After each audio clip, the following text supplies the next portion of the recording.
Mas responsabilidade social para muita gente, responsabilidade social é uma obrigação que tem que cumprir, uma lei, uma coisa assim.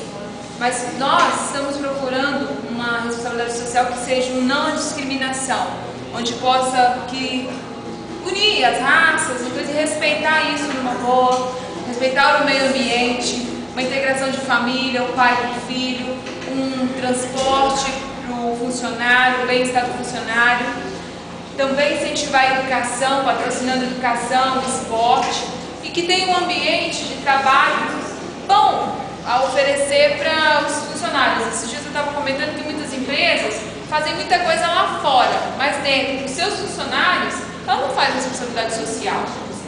E a inclusão também do deficiente físico.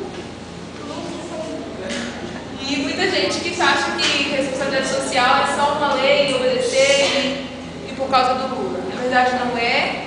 E que responsabilidade social a gente tenha dentro da gente, cada um, pensando sempre nisso. Quando jogamos um papel no chão, a gente está contribuindo, a gente está sendo responsável pelas nossas ações. Só isso.